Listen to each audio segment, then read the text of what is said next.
Keď sa neponáhľam, dokážem jazdiť aj za 5,5, ale to nejde. A vy, ktorí sa vás stále pýtate, ako pomôže nanovo tvojmu autu? No, prvá vec je tá, že nanovo funguje ako regenerácia motora znútra. To znamená, že 500, no, zajtra už budem mať o 518 000 km. Zajtra idem meniť olej. A vždy vlastne, keď vymením olej po 20 000 km, tak vždy dám novú dávku nanoelu. Nakoľko toto auto má pôvodný motor, pôvodnú prevodovku, pôvodnú spojku, pôvodné turbo, pôvodné vstreky, pôvodné vysokotlakové čerpadlo, všetko je tu pôvodné.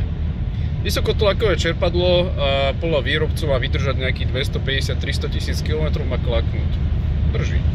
Používam aditíva do nafty, tie kvalitnejšie.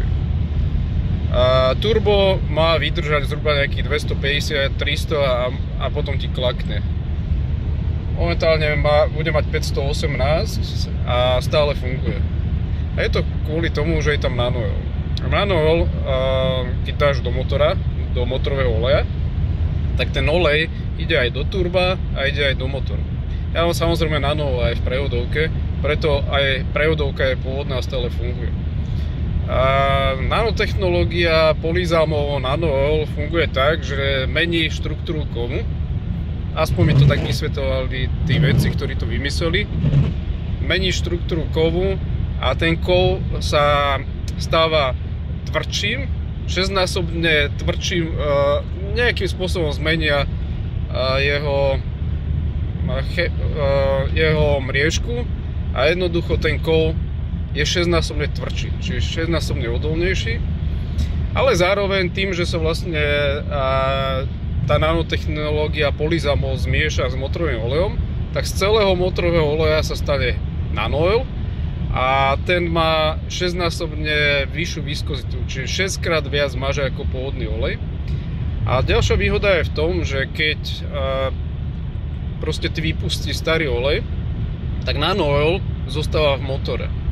Preto, keď vám hovorím, že prvýkrát, keď ste ešte nemali nikdy dekarbonizovaný motor, to znamená, že nikdy ste ho nedali čistiť od karbónu, tak je dobré dať prvýkrát nanoel pred výmenou oleja.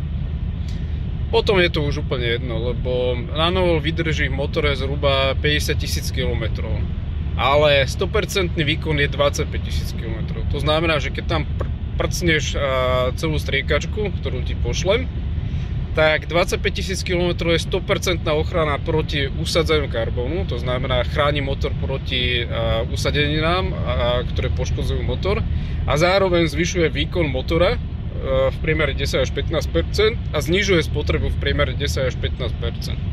A tu vidíš, takto ja reálne jazdím. Moje auto má 7 sedadiel, 7 samostatných sedadiel, žiadne fejkové sedačky ako v Bavorakoch, v Mercedes. Každá jedna sedačka je samostatná, posunná, sklápateľná. 7 samostatných sedačiek. Veľké auto dokáže jazdiť za 5,5.